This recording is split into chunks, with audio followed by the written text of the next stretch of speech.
Hi friends, group 1 mains 2024 చాలా దగ్గరలో ఉంది. సో చాలామంది సీరియస్గానే చదువుతున్నారు. ఇంకో పక్క ఆన్సర్ రైటింగ్ ప్రాక్టీస్ కూడా చేస్తున్నారు. కాకపోతే ఎక్కువ మంది నెగ్లెక్ట్ చేస్తున్న ఎలిమెంట్ ఏంటంటే ప్రీవియస్ క్వశ్చన్స్. సో ప్రీవియస్ క్వశ్చన్స్ని అస్సలు నెగ్లెక్ట్ చేయొద్దు. సో దీనివల్ల మీకు చాలా అడ్వాంటేజ్ ఉంటుంది ఎగ్జామ్ కండిషన్స్లో.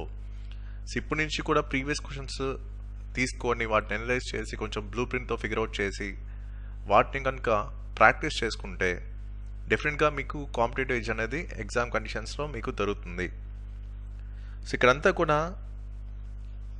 మీ ప్రిపరేషన్ జరిగే ప్రాసెస్లో ప్రీవియస్ క్వశ్చన్స్కి అట్లీస్ట్ ఒక 30% వెయిటేజ్ మీరు ఇవ్వాలి. ప్రీవియస్ క్వశ్చన్స్ అనాలిసిస్ చేయాలి. ఎందుకంటే దీని తర్వాత కాస్ట్ బెనిఫిట్ అనేది ఎగ్జామ్ కండిషన్స్లో మీకు ఖచ్చితంగా దొరుకుతుంది. మిగతా వాళ్ళకన్నా కనీసం మీకు ఎక్స్ట్రా 1 మార్క్ అనే ఎడ్జ్ అనేది దొరుకుతుంది.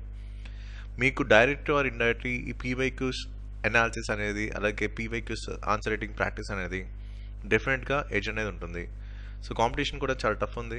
ఆల్రెడీ సర్వీస్లో ఉన్న వాళ్ళు రాస్తున్నారు, ఆల్రెడీ యూపీఎస్సీకి ఫైనల్ ఇంటర్వ్యూ దాకా వెళ్ళిన వాళ్ళు రాస్తున్నారు, 2-3 అటెంప్ట్స్ నుంచి మెయిన్స్ రాస్తున్న వాళ్ళు రాస్తున్నారు. సో ఇంత కాంపిటీషన్లో మీరు ముందుకెళ్ళాలంటే డెఫినెట్గా ఒక ఆల్టర్నేటివ్ స్ట్రాటజీ మీద ఉండాలి. సో ఇప్పుడు మీరు ఏదైతే స్ట్రాటజీ ఫాలో అవుతున్నారో అది ఎగ్జామ్ కండిషన్స్కి సూట్ అవుతుందా లేదా అనేది కూడా మీరు ఆలోచించాలి. ఇప్పుడు ఏదైనా ఒక ర్యాండమ్గా ఒక క్వశ్చన్ తీసుకోండి. ఆల్రెడీ మీరు చదివిన దాంట్లో ఒక ర్యాండమ్గా ఒక క్వశ్చన్ తీసుకొని ఆ క్వశ్చన్ చూసిన వెంటనే మీకు అట్లీస్ట్ ఒక 10 కీవర్డ్స్ అనేది స్ట్రైక్ అవుతున్నాయా లేదా, ఇంట్రో హ్యాండీగా ఉందా లేదా, కంక్లూజన్ హ్యాండీగా ఉందా లేదా అనేది ఒకసారి క్రాస్ చెక్ చేసుకోండి. సో అప్పుడు ఎగ్జామ్ కండిషన్స్కి మీరు ఫిట్ అవుతున్నారు లేదనేది ఒక ఐడియా అనేది వస్తుంది కదా. లేకపోతే మీరు ఏదైనా ఒక టాపిక్ చదువుతున్నారు. ఇప్పుడు ఫర్ ఎగ్జాంపుల్ మీకు సిలబస్లో కూడా ఈ 73rd and 74th constitutional amendment acts మీద మెన్షన్ చేస్తుంది. అసలు వీటి మీద ఎలాంటి క్వశ్చన్స్ వచ్చినాయి యూపీఎస్సీ సివిల్ సర్వీస్లో కానీ లేకపోతే స్టేట్ పీసెస్లో కానీ, అది కూడా ఒకసారి చూడండి. అప్పుడు వీటికి రిలవెంట్గా కరెంట్ థింగ్స్ ఏమున్నాయి అనేది కూడా యాడ్ చేసుకోండి.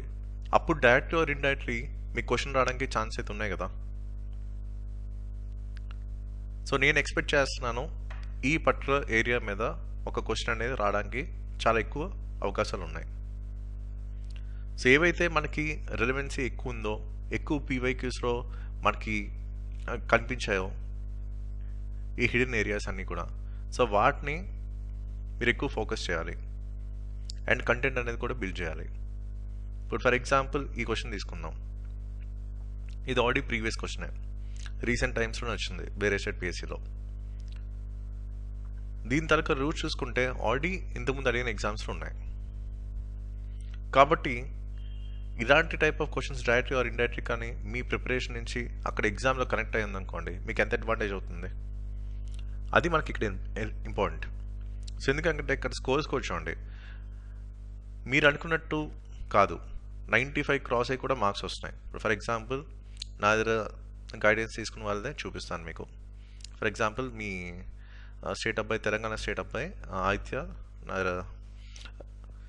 పర్సనల్ మెంటర్షిప్లో అప్పుడు జాయిన్ అయ్యారు. సో అప్పుడు ప్లాన్ బి కింద అప్పుడు ఏబిపిఎస్సీ ఉంది, ఎందుకంటే టీఎస్పీసీ అక్కడ క్యాన్సిల్ అయింది. సో నేను చెప్పిన ప్రతి స్ట్రాటజీ అండ్ మన స్టడీ మెటీరియల్స్ అన్ని ఫాలో అయ్యారు. అండ్ అక్కడ స్టేట్ 53rd ర్యాంక్ అయితే వచ్చింది. అడ్మినిస్ట్రేటివ్ ఆఫీసర్, రే సెక్రటరీ అండ్ ట్రెజరర్గా ఇప్పుడు సర్వీస్లో ఉన్నారు. ఇప్పుడు దీని మార్క్స్ చూద్దాం. ఇది అఫీషియల్ కాపీ తన మార్క్స్. ఇక్కడ చూసుకుంటే హిస్టరీ అండ్ జియోగ్రఫీ ఈ పేపర్లో 97.5 వచ్చాయి. అలాగే ఎకానమీ పేపర్లో 99.5 వచ్చాయి. ఓకే, అంటే క్వాలిటీ ఆఫ్ ఆన్సర్ అనేది ఇక్కడ ఇంపార్టెంట్. సో ఆ టాప్ నాచ్ క్వాలిటీ కనుక మీరు ఇస్తే ఖచ్చితంగా 6.5 లెక్క వస్తున్నాయి. ఒక స్టేట్ పిఎస్సీ చూస్తాను, అది కూడా అఫీషియల్దే. సో ఇక్కడ మీరు చూసుకుంటే ఇక్కడ చూడండి 7 కూడా వేస్తున్నారు. ఇది వేరే స్టేట్ పిఎస్సీ, ఏపీపీఎస్సీ కాదు. 7, 6.5 కూడా వేస్తున్నారు. అంటే ఇక్కడ స్టేట్ పిఎస్సీ పారామీటర్స్ మీకు అర్థమవుతున్నాయని అనుకుంటున్నా. ఇక్కడ వచ్చిన స్కోర్స్ బట్టి కానీ అండ్ అఫీషియల్ ఇన్ఫో ప్రకారం కానీ చూసుకుంటే ఇక్కడ క్వాలిటీ ఆఫ్ ఆన్సర్ అనేది చాలా చాలా ఇంపార్టెంట్. కాబట్టి ఈ పీవైక్యూస్ అనేది ఎక్కువ ప్రాక్టీస్ చేయండి. నేను ఇదే కొత్తగా చెప్పట్లేదు. ఓకే, ఆల్రెడీ ఇంతకుముందు నా గైడెన్స్ బ్యాచ్ చాలామంది సెలెక్ట్ అయ్యారు. డిప్యూటీ కలెక్టర్స్గా సెలెక్ట్ అయ్యారు, డిఎస్పీగా సెలెక్ట్ అయ్యారు, అలాగే అడ్మినిస్ట్రేటివ్ ఆఫీసర్గా సెలెక్ట్ అయ్యారు, ఎంపీడీఓస్గా సెలెక్ట్ అయ్యారు. ఓకే. అలాగే చాలామందికి ఇంటర్వ్యూ కాల్స్ అయితే వచ్చాయి. వీళ్ళందరూ కూడా గ్రూప్ 1 ఇంటర్వ్యూ కాల్స్ వచ్చిన వాళ్ళే ఏబిపిఎస్సిలో. సో అవుట్ ఆఫ్ ఎక్స్పీరియన్స్ చెప్తున్నాను. సో డెఫినెట్గా మీకు ఎడ్జ్ వస్తుంది, ఇన్పుట్స్ అన్నీ మీకు హెల్ప్ అవుతాయని అనుకుంటున్నాను. ఓకే. కాబట్టి పీవైక్యూస్ని అడ్వాంటేజ్ తీసుకోండి, బాగా ప్రాక్టీస్ చేయండి. సో ప్రాక్టీస్ చేసేటప్పుడు కూడా ఎగ్జామ్కి రిలవెంట్గా ఎలా రాయాలి అనేది మైండ్లో పెట్టుకోండి. సో ఇక్కడ ఈ రిలవెన్సీ అనేది చాలా చాలా ఇంపార్టెంట్. ఎప్పుడు కూడా వాళ్ళు ఏం అడిగారు సో దానికి సంబంధించింది రాయండి. మీకు వచ్చింది రాస్తున్నారు చాలామంది. సో దానివల్ల అడ్వాంటేజ్ ఉండదు, ఎడ్జ్ ఉండదు. సో ఎగ్జాక్ట్గా demand of the question stick అయ్యి దాని నుంచి డైవర్ట్ అవ్వకుండా వాళ్ళు ఏం అడిగారో అదే రాయండి. అది అక్కడ డిమాండ్కి మీట్ అవుతుంది కాబట్టి మనం రాసే కంటెంట్ బట్టి, ఆ క్వాలిటీ ఆఫ్ ఆన్సర్ బట్టి మనకి ఆ ఫైనల్ మార్క్స్ అనేవి ఉంటాయి. అది కూడా ఇంకో ప్రాబ్లం ఏంటి, ఇప్పుడు ఇవాల్యుయేషన్ అనేది ఒకరు కాదు, ఇద్దరు వేస్తారు. సో ఇద్దరు ఇవాల్యుయేటర్స్ని మీ ఆన్సర్స్ ఇంప్రెస్ చేయాలి. అప్పుడు హైయెస్ట్ మార్క్స్ అనేది మీకు రావడానికి అవకాశం ఉంది. కాబట్టి ఖచ్చితంగా ఈ ప్రీవియస్ క్వశ్చన్స్ని అడ్వాంటేజ్కి తీసుకోండి, ఇవి ఎక్కువ ప్రాక్టీస్ చేయండి. ఇప్పుడు ఫర్ ఎగ్జాంపుల్ మీరు బిగినర్ అనుకోండి, అప్పుడు ఏం చేస్తారు, సేమ్ ఇదే క్వశ్చన్ తీసుకోండి, ఫస్ట్ కంటెంట్ బిల్డింగ్ మీద వర్కౌట్ చేయండి. ఇప్పుడు ఇక్కడ డిస్క్రైబ్ ఉంది, సో డిస్క్రైబ్ అన్నప్పుడు ఏం చేయాలి, ఆ ఫ్రేమ్వర్క్ మైండ్లో రావాలి. అలాగే ఇప్పుడు ఫర్ ఎగ్జాంపుల్ మీకు కొత్త బిగినర్ మెయిన్స్కి ఇప్పుడు ఎయిర్ పొల్యూషన్ ఉంది, సో ఎయిర్ పొల్యూషన్ మీద ఫస్ట్ బేసిక్స్ అన్ని చదవండి. ఓకే. సో దాని తర్వాత గవర్నమెంట్ ఎలాంటి ప్లాన్ ఆఫ్ యాక్షన్తో ముందుకెళ్తుంది అవన్నీ కూడా ఒకసారి చూడండి. ఎందుకంటే గవర్నమెంట్ ఫంక్షనింగ్ అండ్ గవర్నమెంట్ ఏం చేస్తుందో మీకు తెలియదు కదా. ఓకే. అది కంపల్సరీ మీకు ప్రతి ఆన్సర్లో యూజ్ అవుతుంది. సో గవర్నమెంట్ తరఫున ఫంక్షనింగ్ అనేది అంటే ఎలాంటి స్టెప్స్ తీసుకున్నారు, ఎలాంటి మెజర్స్ తీసుకున్నారు, ఇవన్నీ కూడా మీకు ఎక్కడో దగ్గర హెల్ప్ అవుతూనే ఉంటాయి. కాబట్టి ఇలాగా క్వశ్చన్ తీసుకొని దాని మీద మీరు వర్కౌట్ చేయండి, కంటెంట్ బిల్డ్ చేయండి. ఆ తర్వాత చదివి దాని మీద ఆన్సర్ చూడకుండా రాయడానికి ట్రై చేయండి. ఇది ఇలాగా రోజుకొక 6 క్వశ్చన్స్ చేయండి. ఎందుకంటే మీరు చాలామందితో పోటీ పడాలి, కాంపిటీషన్ చాలా ఎక్కువ ఉంది. సో యూపీఎస్సీ బ్యాక్గ్రౌండ్ నుంచి వచ్చిన వాళ్ళు చాలామంది ఇక్కడ స్టేట్ సివిల్ సర్వీసెస్ అంటే గ్రూప్ 1 లాంటి ఎగ్జామ్స్ అయితే క్రాక్ చేస్తారు. సో డెఫినెట్గా మీకు ఎడ్జ్ అనేది దొరకాలంటే సో ఇప్పటి నుంచి మీరు వర్కౌట్ చేయాలి. సో ఈ రోజు నుంచి నేనేంటే ఇలాగ మోస్ట్ ప్రాబుల్ క్వశ్చన్స్ అనేది ఒక 6 క్వశ్చన్స్ మీకు డైలీ ఇక్కడ అప్డేట్ చేస్తాను. ఇవన్నీ కూడా పీవైక్యూ అనాలిసిస్ని బేస్ చేసుకున్నవే. ఓకే. ఇప్పుడు రీసెంట్ టైమ్స్లో కూడా పొల్యూషన్ నాకు తెలిసి ఈ టాపిక్ మీద మీకు క్వశ్చన్ అనేది రావడానికి అవకాశం ఉంది. అలాగే సస్టైనబుల్ డెవలప్మెంట్ దీనికి కూడా 100% ఛాన్స్ ఉంది క్వశ్చన్ అనేది రావడానికి. సో క్వశ్చన్ అనేది ఏ ఫార్మేట్లో రావచ్చు, కాకపోతే ప్రీవియస్ క్వశ్చన్స్ ఏవైతే ఉన్నాయో వాటిని ట్రెండ్స్కి తగినట్టు ఇప్పుడు 2024లో రెలవెంట్గా ఏవైతే ఉన్నాయో అది ఇక్కడ సింక్ చేసి మీ క్వశ్చన్ కింద ఇస్తున్నాను. ఇప్పుడు ఫర్ ఎగ్జాంపుల్ సివిల్ సొసైటీ మీద క్వశ్చన్ రావడానికి అవకాశం ఉంది, గవర్నెన్స్. మీకు చెప్తున్నాను ఆ particular paper society, polity, governance. So దీంట్లో గవర్నెన్సే మీకు గేమ్ చేంజర్. ఓకే. ఎందుకంటే గవర్నెన్స్కి సోర్సెస్ చాలా లిమిటెడ్గా ఉంటాయి అండ్ అది రాసే ఫ్రేమ్వర్క్ కానీ ఫార్మాట్ కానీ కొంచెం డిఫరెంట్గా ఉంటుంది. ఓకే. సో ఖచ్చితంగా పాలిటీ బాగా చదువుతారు, సొసైటీ బాగా చదువుతారు. సో గవర్నెన్స్లోకి వచ్చేసరికి కొంచెం మీరు కనుక ఆ కాంపిటేటివ్ ఎడ్జ్ తీసుకుంటే ఆ పేపర్లో మీరు సక్సెస్ అవుతారు. ఓకే. అలాగే ఇప్పుడు ఈ గవర్నెన్స్ ఉంది, సో ఈ గవర్నెన్స్ మీద క్వశ్చన్ రావడానికి 100% ఛాన్స్ ఉంది. అలాగే ఇప్పుడు Telangana movement and state formation ఇంతవరకు కూడా ఈ 13 ఇయర్స్లో ఒక్కసారి కూడా మీకు ఎగ్జామ్ జరగలేదు. సో ఇప్పుడు Telangana movement and state formation మీద మన క్వశ్చన్స్ ఎలా వస్తే మనకు తెలియదు. అయితే ఎగ్జాక్ట్గా డిమాండ్స్కి రీచ్ అయ్యేలాగా నేనేం చేశాను, ఈ పీవైక్యూ అనాలిసిస్ చేసి ఏవైతే మీకు ఇచ్చిన కీవర్డ్స్ ఉన్నాయో అది వేరే స్టేట్ పీసెస్తో మ్యాపింగ్ చేసి ఈ క్వశ్చన్స్ అనేవి డిజైన్ చేయడం జరిగింది. సో ఇవన్నీ కూడా ఎనలిటికల్ బేస్ క్వశ్చన్స్, ఏది కూడా డైరెక్ట్ క్వశ్చన్స్ ఇవ్వట్లేదు. సో మ్యాక్సిమం ఎనలిటికల్ వేలోనే మీరు ప్రాక్టీస్ చేశారనుకోండి ఈ విధంగా, సో అప్పుడు మీకు కొంత అలవాటు అవుతుంది కదా. ఎందుకంటే మీరు రేపు సో కంపల్సరీ క్వశ్చన్స్ కూడా మీరు హ్యాండిల్ చేయాలి. సో ప్రతి సెక్షన్లో ఒక 2 మ్యాండేటరీ క్వశ్చన్స్ ఉన్నాయి. సో అవి మీకు అడ్వాంటేజ్ కింద తీసుకోవాలి, ఎందుకంటే అక్కడ ఆ 6 క్వశ్చన్సే మిమ్మల్ని సర్వీస్లో కూర్చోబెట్టడానికి హెల్ప్ అవుతుంది. ఓకే. కాబట్టి ఆ కాంపిటేటివ్ ఎడ్జ్ పరంగా ఏం చేయాలనే క్యాల్కులేషన్ ఇప్పటి నుంచే స్టార్ట్ చేయాలి అండ్ దానికి తగినట్టు బ్యాక్గ్రౌండ్ వర్క్ కూడా ఇప్పటి నుంచే స్టార్ట్ చేయాలి. ఓకే. సో ఇది మోస్ట్ ప్రాబుల్ క్వశ్చన్స్ ఈరోజు మ్యాక్సిమం ఎగ్జామ్కి ఏవైతే రిలవెంట్ ఉన్నాయో 2024లో.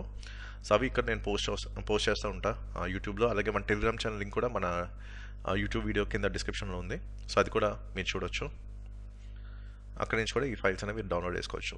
అండ్ జనరల్గా ఎక్కువ మంది చేస్తున్న మిస్టేక్స్ని నేను సార్ట్అవుట్ చేశాను, ఎందుకంటే అవుట్ ఆఫ్ ఎక్స్పీరియన్స్ అండ్ నేను చాలామంది ట్రైన్ చేశాను కాబట్టి. సో మోస్ట్ కామన్ మిస్టేక్స్ ఏవైతే ఉన్నాయో అవన్నీ కూడా ఇక్కడ నేను మెన్షన్ చేశాను. సో ఇన్ కేసు మీరు కూడా ఏమైనా చిన్న చిన్న మిస్టేక్స్ చేస్తే సో దాని నుంచి బయటికి రండి, ఆ లూప్ నుంచి బయటికి రావాలి ఫస్ట్, ఎందుకంటే మీకు టైం ఇంకా తక్కువ ఉంది కాబట్టి. సో మెయిన్గా అందరూ చేసే మిస్టేక్ అంటే సిలబస్ కంప్లీషన్ మీద ఫోకస్ చేస్తూ ఉంటారు. సో సిలబస్ మీరు ఎంత చదివినా తరగదు, అది ఫ్యాక్ట్, ఓపెన్ సీక్రెట్. కాబట్టి ఇక్కడ బ్యాలెన్స్ అనేది మీకు మెయిన్. ఇప్పుడు ఫర్ ఎగ్జాంపుల్ ఈరోజు మీరు చదువుతున్నారు అనుకోండి, 75% ఆఫ్ టైం సిలబస్ మీద ఆ టాపిక్స్ కంప్లీట్ చేయడానికి ఫోకస్ చేయండి. సో మిగతా 25% ఆఫ్ ద టైం ఈ పీవైక్యూ అనాలిసిస్, ఈ పీవైక్యూస్ ప్రాక్టీస్ చేయడం, అంటే ఆన్సర్ రైటింగ్ ప్రాక్టీస్ మీద మిగతా 25% ఆఫ్ టైం ఇన్వెస్ట్ చేయండి. ఇలాగా మీరు ఒక 30 to 40 days కనుక చేస్తే కన్సిస్టెంట్గా, సో డెఫినెట్గా మీకు ఆ తర్వాత చాలా పవర్ఫుల్ ఇంపాక్ట్ అనేది కనిపిస్తుంది. అది ఇప్పుడు తెలియదు, మీకు ఎగ్జామ్ కండిషన్స్లో తెలుస్తుంది నేను చెప్పేవన్నీ కూడా. సో ఇది ఎవరైతే ప్రాక్టికల్ ఎక్స్పీరియన్స్ చేస్తారో అప్పుడు మాత్రమే మనకు అవుట్పుట్ అనేది వస్తుంది. ఓకే, అండ్ ఇప్పుడు మీకు 6 పేపర్స్ కాబట్టి అట్లీస్ట్ మీరు ఒక 750 to 1000 క్వశ్చన్స్ కనుక ప్రాక్టీస్ చేస్తే అది డెఫినెట్గా మీకు కాంపిటేటివ్ ఎడ్జ్ అనేది ఇస్తుంది నా దృష్టిలో, ఇప్పుడు నుంచి మీరు మొదలు పెట్టినా సరే. సో దాని తగినట్టు ఐడియాస్, ఆ ఫ్రేమ్వర్క్స్, ఆ స్ట్రాటజీస్ అనేవి కంపల్సరీ మీకు తెలియాలి. ఓకే, సో కాబట్టి ఇవన్నీ కూడా ఒకసారి దృష్టిలో పెట్టుకోండి. ఇన్పుట్స్ అన్ని కూడా తీసుకోవడానికి ట్రై చేయండి, పర్ఫెక్ట్గా ఎగ్జిక్యూట్ చేయడానికి ట్రై చేయండి. సో ఇక్కడ కన్సిస్టెన్సీ అనేది మెయిన్. ఎవరైతే ఆన్సర్ రైటింగ్ ప్రాక్టీస్ కన్సిస్టెంట్గా చేస్తారో వాళ్ళు మాత్రమే రేస్లో ఉంటారు. సో ఇది ఓపెన్గా మీకు చెప్పేస్తున్నాను. ఓకే, అలాగే మనం స్టడీ మెటీరియల్స్ కూడా మనం ఇస్తున్నాం. ఒక ఇండియన్ జియోగ్రఫీ తప్ప స్టడీ మెటీరియల్స్ అయితే మనం ఇస్తున్నాం ఇంగ్లీష్ మీడియంలో. అలాగే తెలుగు మీడియంలో అయితే ఈ స్టడీ మెటీరియల్స్ మనం అవైలబుల్గా ఉన్నాయి. So Telangana movement and state formation, science and technology, governance, society, geography, history, అంటే Telangana history, Indian history and generals thematic approach. ఈ థీమాటిక్ అప్రోచ్ అంటే లాస్ట్ 40 years ఏవైతే రిపీట్ థీమ్స్ ఉన్నాయో, మోస్ట్ కన్సిస్టెంట్గా రిపీట్ థీమ్స్ అయితే ఉన్నాయో స్టేట్ పీసెస్ అండ్ యూపీఎస్సీలో, అవి thematic approach ఇవ్వడం జరిగింది.